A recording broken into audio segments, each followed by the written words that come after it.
오늘 말씀은 부활을 믿는 그리스도인이라는 말씀으로 같이 하나님 말씀을 나누도록 하겠습니다. 세계는 지금 전쟁 중입니다. 경제 전쟁, 또 무력 전쟁, 국가와 국가, 민족이 많은 사람들이 전쟁하고 있어요.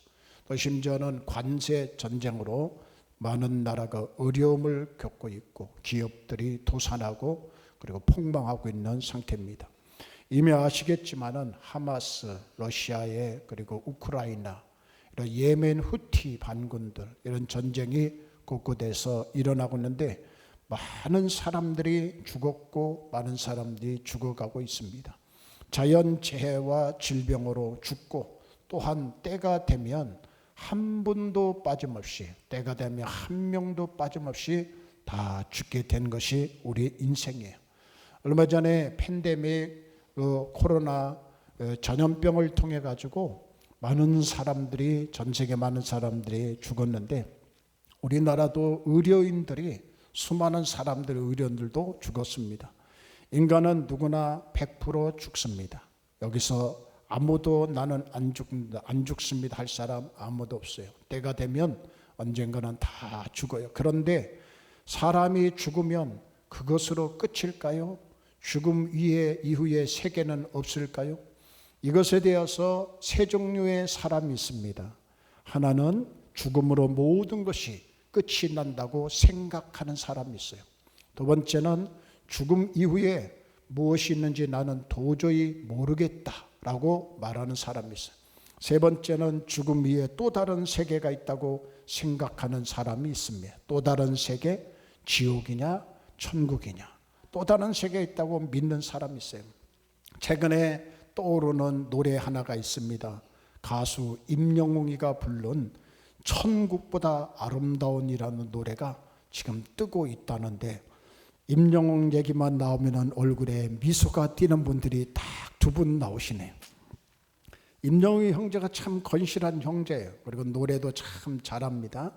근데 그 천국보다 아름다운 가사 중에 영혼의 틈, 그 너머로 다시 우리는 나라가 찬란했던 아름다웠던 모든 날을 뒤로하고 아름다웠던 모든 날, 눈이 부시던 모든 날 선명히 보이는 The rise, the fall, sweet and bitter, 그 모든 날 lost and found, 그 아름다운 세상이었지만은 스위트하기도 하고 쓰기도 하고 달콤하기도 하고 썼던 것들을 다 뒤로하고 세상을 뒤로하고 영혼 세계로 간다는 것을 말하는데 사실 영혼 세계로만 가는 것으로 끝나는 것이 아닙니다. 물론 우리의 궁극적인 목적은 영혼 세계예요.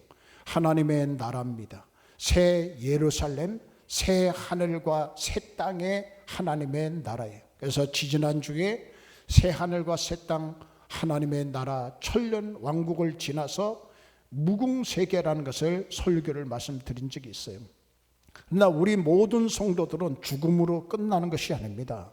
우리 예수 믿는 사람들에게는 또 하나의 소망이 있습니다. 그것이 뭐냐면 부활의 소망이라는 거예요. 부활의 소망. 안 믿는 사람들도 부활해요. 그거는 심판받기 위해서 부활하는 것이고 우리 예수 믿는 사람들의 부활은 하나님의 나라에 들어가기 위한 부활입니다. 그러나 그날 안식 후 첫날 아침 예수님이 부활하신 날 안식 후 첫날이면 바로 주일날을 말하는 겁니다. 안식일이라는 것은 금요일날 오후 해가 지는 시간부터 시작해서 그 다음날 토요일 해가 지는 시간까지를 안식일로 지켰어요. 그런데 안식 후 첫날은 바로 주일날입니다. 아직은 어둠이 가시기 전입니다. 근데 이상한 일이 일어난 것은 바로 그날 아침 아주 어두운 새벽 미명이었습니다. 우리의 상식으로는 도저히 이해할 수 없는 일이 벌어진 거예요. 인간의 이성으로, 인간의 상식으로는 도저히 이해할 수 없는 일이 벌어졌습니다. 그러면 그날에 일어났던 이상한 일이 무엇이냐 이거예요. 누가가 기록을 합니다. 이상한 일은 일이다. 누가는 어떤 사람이에요? 의사입니다. 누가는 과학자입니다. 누가는 나름대로 예리한 시각으로 그때의 상황을 보고하고 있습니다.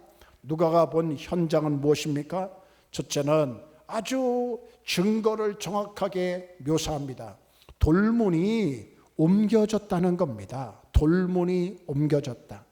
우리나라는 묘를 이렇게 쓴다면 봉을 만들고 매장을 하고 봉을 만들지만 이스라엘 백성들은 땅을 파기보다도 바위 같은 거를 파요. 바위라기보다도 마사토 같은 흙인데 긁으면 잘 파져요. 그런데 공기하고 접촉이 되면 딱딱하게 굳어지는 그런 흙입니다.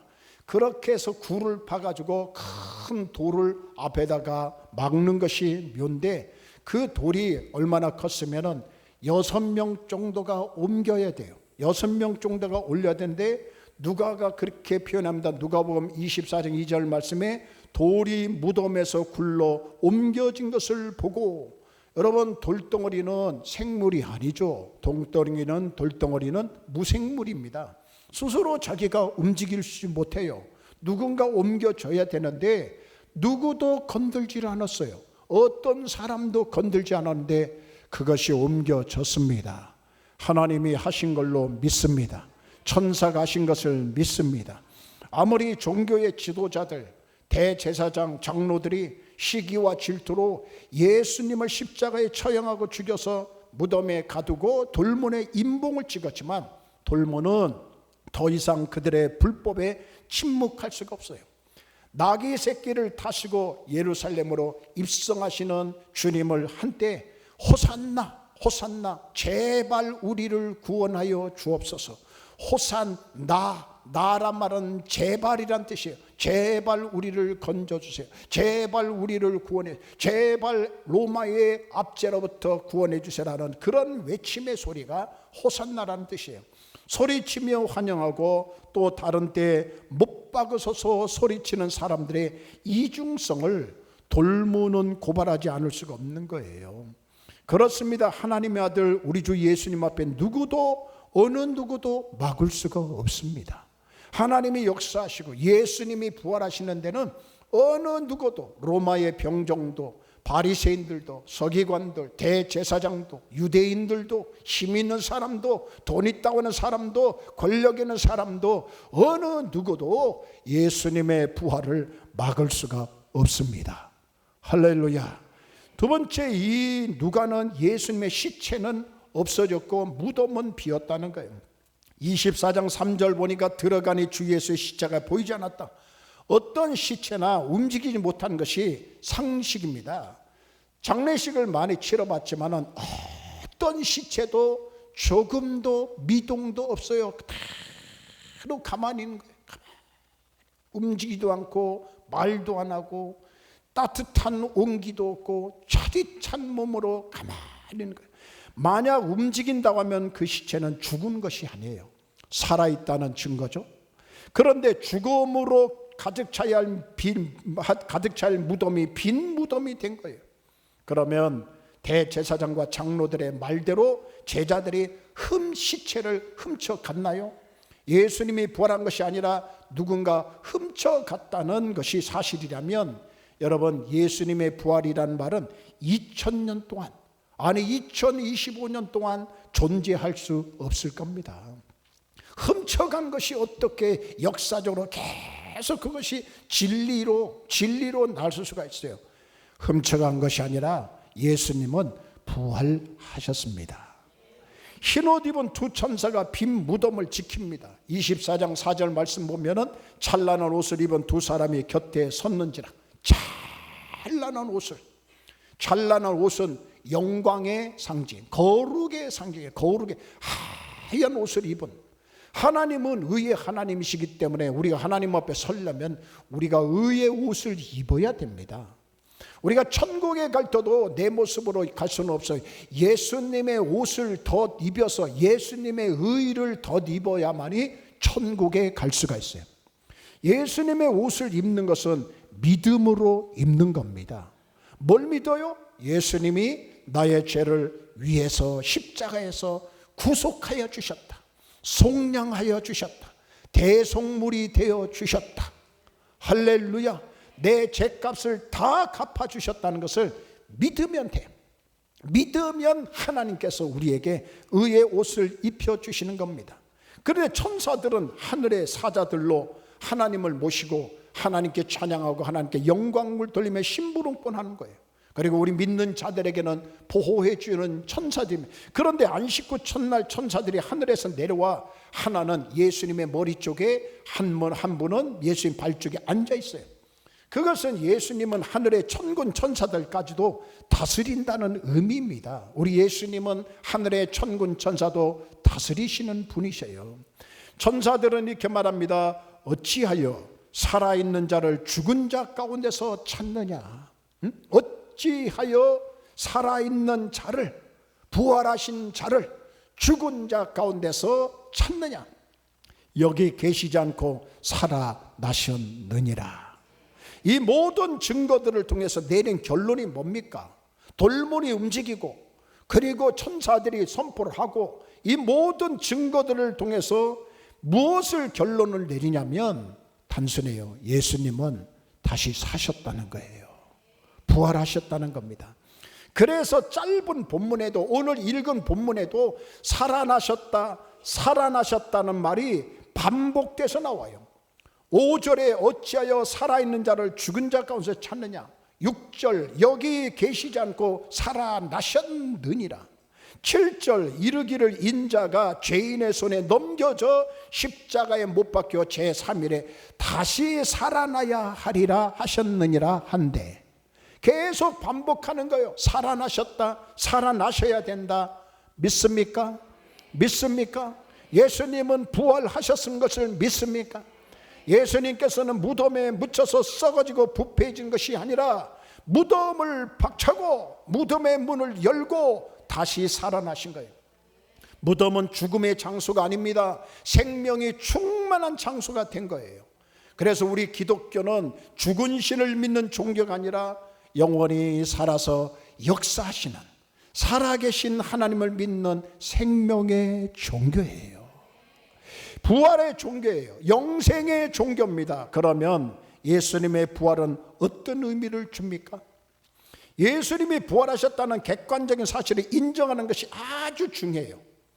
예수님은 부활하셨다는 것을 인정하셔야 돼요. 그러나 그보다도 더 중요한 것은 우리가 부활신앙을 갖는 겁니다. 내가 부활신앙을 가지셔야 돼요. 예수님의 부활을 논할 때 사실을 인정하지 않고 의미만 물으면 그것은 공허한 것이에요. 역사적 팩트도 믿으셔야 되고 의미도 믿으셔야 되고 오늘도 그 부활의 능력이 나에게 역사하고 있다는 것을 믿으시고 부활의 생명, 믿음이 천국까지도 인도한다는 것을 믿는 것이 중요한 것이지 의미만 알아서는 안 되는 거예요. 그러면 예수님의 부활이 우리에게 주는 의미는 무엇일까요?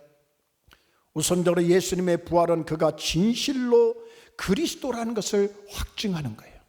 부활하신 것을 믿으면 그 사람은 진정한 레알 크리스찬이다. 진정한 그리스도인이다. 만일 예수님이 부활하지 못했다면 어떤 일이 벌어집니까? 누군가 예수님의 다시 살아나리라, 다시 살아나는 말씀을 기억하고 부활을 기다리고 있는데 사흘이 지나고 한 달이 지나고 부활하기는커녕 시체에서 썩은 냄새만 퍽퍽 나는 거예요. 그 시신 썩은 냄새 저도 여러 번 맡았는데 참 역겹더라고요. 그분은 귀하지만 썩은 냄새는 역겨워. 매장하러 모셔다 와서 시신을 꺼내서 그리고 매장하는 순간에 바람이 이쪽에서 불고 제가 여기 서 있으면 그 냄새가 쫙 나는데 아주 맡기가 힘들어요. 과거 한국에는 자기가 구세주라고 주장하는 이단 교주들이 많이 있어요. 문선명, 박대선 같은 사람들. 그 교주가 죽었을 때 그의 말대로 자기는 부활하리라고 믿고 장사 지내지 않았습니다. 열흘이 지나도 부활은커녕 시체에 썩는 냄새가 나는 거예요. 그래도 그가 구세주라고 믿는 추종자들이 지금도 있어요. 그가 구세주라는 것은. 구세주가 될 정도가 되려면 부활은 하셔야지.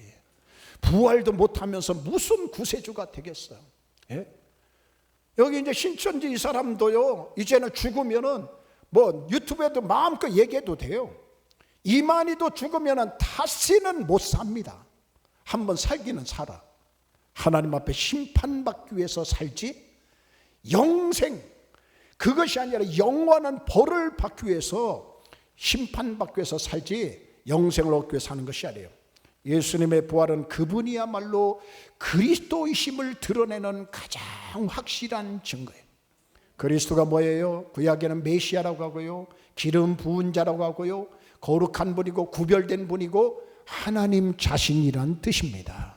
예수님이 부활하셨다는 것은 바로 하나님이십니다. 예수님은 하나님이십니다. 믿습니까? 또 하나는 예수님의 부활은 의의 최후의 승리를 보증하는 거예요. 의의 최후의 승리. 예수님의 죽음은 그 당시 불의한 자들의 음모이기도 했어요. 예수님의 십자가에 처형되고 무덤 속에 계셨던 이 사흘 동안은 예수가 패했다, 예수가 실패했다, 슬픈 소식으로 사람들에게 쫙 소문이 났습니다. 예루살렘에 온 소문이 실패했다고 퍼지기. 그러나 부활주일 새벽에 예수님이 부활하심으로 예수님이 승리했다, 예수님이 살아나셨다, 예수님이 부활하셨다, 아멘 할 때까지 예수님 승리하셨다, 예수님 부활하셨다, 예수님 살아나셨다, 놀라운 소식이 온 세상을 흔들어 놓은 거예요. 예수님이 죽고 말았다면 사건은 불의한 자들의 승리로 판가름나고 말았을 겁니다. 그러면 불의한 자들은 인생이란 다 그러한 거야 하고 노털 웃음을 웃고 웃음을 쳤겠지요. 그러나 예수님 부활하심으로 의의 최후 승리를 선언하셨어요. 예수님은 의가 이겼다는 거예요. 의는 반드시 승리합니다.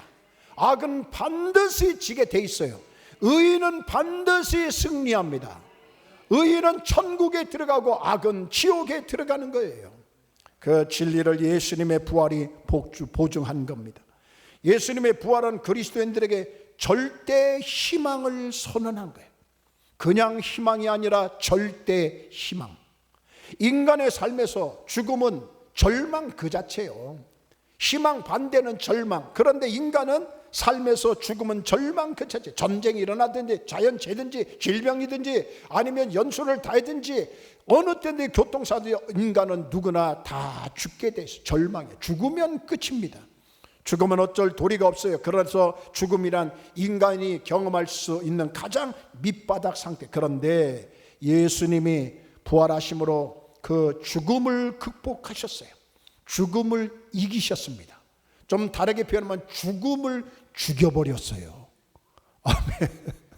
예수님 뭐 하셨다고요? 죽음을 죽이셨다. 할렐루야. 부활로 따라서 예수 그리스도의 부활을 믿는 그리스도는 절망할 자유가 없어요. 예수 믿는 사람들은 절망할 자유가 없다니까. 믿지 않는다면 모르지만 그리스도인은 어떤 상황에서도 절대 희망이야. 절대 희망. 혹시 학교 떨어졌어도 절망이 아니야. 예수 믿으면 절대 희망이 있다든가. 직장에서 떨어졌어도 사업하다가 실패해도 예수 믿는 사람들은 절대 절망이 아니라니까요. 예수 믿는 사람은 또 가능성이 있어요. 하나님 또 일을 열어주시고 길을 열어주시고 절대 희망을 주신다니까요. 어제는 희한한 꿈을 꿨어요. 일찍이 좀 피곤한지 일찍이 잤어요. 꿈 얘기 모처럼 하는데 꿈에서 꿈을 꾸는데 진짜 저 꿈에서 좀비 봤어요. 뭐 봤다고요? 좀비. 근데 한 명이 아니야. 막 집단으로 나한테 공격해 오는 거예요. 집단으로. 아주 막 뭔가 손에 들었어. 그래도 탁 치면은 그 무너지는 거 있잖아요. 가루처럼 막 무너져. 막 계속 꿈에 막 계속 싸우다가 워낙 많이 몰려오니까 내가 감당을 못해가지고 이제는 나도 죽나 했더니 딱 눈이 그때 떠지더라고. 그때 눈이 떠져. 그러더니 오싹해요. 야, 영적 전쟁이 있구나. 우리 교회도 영적 전쟁이 있구나. 집에서 꿈꾼 거 아니에요. 4층에서 꿈꾼 거예요. 4층에서 막 이 좀비들이 몰려오는 거예요. 그래서 일어나자마자 놀라지 마세요. 예수님의 이름으로 물러갈지어다. 예수의 이름으로 물러갈지어다. 사탄아 물러갈지어다. 마귀야 물러갈지어다. 이 더러운 영들아 떠나갈지어다. 막 소리 안 들렸어요? 집에 안 들렸어요? 엄청 소리를 지면서 나 혼자 4층에서 예수의 이름으로 떠나갈지어다. 예수님은 부활하셨습니다. 소리 질렀더니 그렇게 하고 이제 거실에서 무릎 꿇고 막 기도하는데, 기도가 이제 막 강하게 나오는 게 아니라 내 영혼 평안해 하다가 그냥 졸다가 잤어. 그리고 그 뒤로는 꿈을 하나도 안 꿨어요. 이야, 여러분, 영적 전쟁이 있습니다. 신앙생활 안일하게 하면 안 돼요. 영적 전쟁에서 승리하셔야 돼요. 예수님은 사망을 이기시고 죽음을 이기셨어요. 그리고 예수님은 첫 열매가 되셨어요. 첫 열매. 우리는 다 압니다. 첫 열매가 열리면 그 나무에 뒤어 많은 열매가 맺힌다는 사실을. 얼마 전에 우리 여성교회 어르신들하고 같이 딸기를 먹으러 갔는데요, 세상에 딸기가 그렇게 맛있는지 예전에 미처 몰랐어요. 이전에 먹었던 딸기들은 다 가라. 서량 딸기도 가버려라.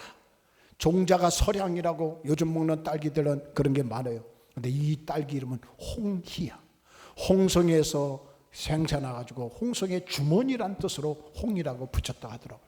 근데 딸기 맛은 기본이고 복숭아 맛이 나고 자두향이 나고 단맛이 나고, 궁금해요. 쿠팡에 팔고 있습니다. 사 잡수시기를 바랍니다. 얼마나 맛있겠어요. 근데 저는 그 생각했어요. 이 종자를 개발하기 전에는 일본 종자 갖다가 막 쓰고 그랬는데, 이 종자를 개발할 때는 얼마나 이 사람들이 기분 좋을까. 하나를 종자를 만들어서 이것이 10개가 되고 10개가 100개가 되고 계속 퍼뜨려서 전국에 다 퍼져준 거예요. 종자 하나가, 첫 열매가. 예수님은 첫 열매예요. 부활의 첫 열매입니다. 예수님이 사신 것처럼 우리도 사신, 여기서 첫 열매라고 하는 영어 번역에서는 보증이란 뜻이에요. 보증. 예수님의 부활은 우리의 부활을 보증해 줍니다. 여러분들도 부활하실 겁니다. 우리도 부활하실 겁니다. 왜? 예수님이 보증해 주셨다니까요. 할렐루야, 할렐루야. 두려워하지 마세요. 염려하지 마세요. 어떤 일이 있어도 우리는 담대하게 힘을 가지고, 절망하지 말고 힘을 가지고 살기를 주의 이름으로 축원합니다. 축원합니다. 결론입니다. 부활하신 주님께서 우리와 함께 계시는데 우리가 두려울 것이 없어요. 죽음을 두려워하지 말고, 악한 영도 두려워하지 말고, 문제도 두려워하지 말고, 질병도 두려워하지 말고, 아멘, 아멘 하는 자 그대로 이를 줄 믿습니다. 악한 자도 두려워하지 말고, 질병도 두려워하지 말고, 문제도 두려워하지 말고, 여러분들에게 역사를 얻는 것도 부활의 능력으로 승리하시기를 주의 이름으로 축원합니다. 축원합니다. 우리 같이 찬양하실 거예요. 찬송가 160장 부르실 때 여기 반주기 여기다 올려주시고 세팅 좀 해주세요. 네. 오늘 좀 늦어도 괜찮아요? 예? 할렐루야. 예. 우리 큰 은혜 받읍시다. 말씀도. 그래도 예배의 꽃은 말씀이에요. 말씀. 간단하게 할 수도 있지만은 그래도 여러분도 오늘 부활절이기 때문에 말씀 듣고. 자, 예? 아니 그 제가 할게. 그냥 다 들어가시고, 예, 제가 혼자 160장 찬양. 재성 감사해요. 예, 고마워요. 그리고 세팅 좀 해주세요. 전도사님하고 키보드 좀 올려주시고. 자, 170장. 주원이도 좀 도와줘. 키보드 좀 올려줘.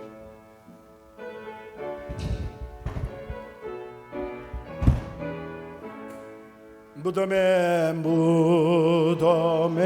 머물러 예수 내 구주, 새벽 기다렸네 예수 내 주. 아멘. 원수를 다 이기고 무덤에서 살아나셨네.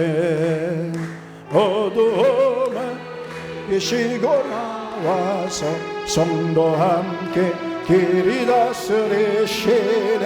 사셨네, 사셨네, 예수 다시 사셨네.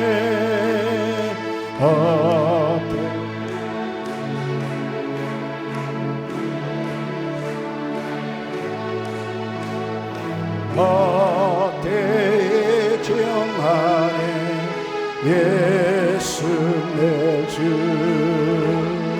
원수 다 이기고 아내 무덤에서 살아나셨네. 어둠을 이기시고 나와서 성도 함께 길이 다스리시네. 하셨네 하셨네. 예수 다시 사셨네. 거기 못 가두네. 예수 내 구주. 노래를 살리세. 예, 허집사님 여기서 나는 원수 살아나셨네. 힘차게 어둠을 이기시고 나와서 성도 함께 길이 다스리시네. 하셨네 하셨네. 예수 다시 사셨네. 무덤에 머물러 예수 내 구주. 내 삶 그 신발 신고 내 주. 원수가 이기고 무덤에서 살아나셨네. 어둠을 이기시고 나와서 성도 함께 길이 다스리시네. 하셨네 하셨네. 예수 다시 사셨네. 할렐루야 할렐루야. 우리 박찬미 자매님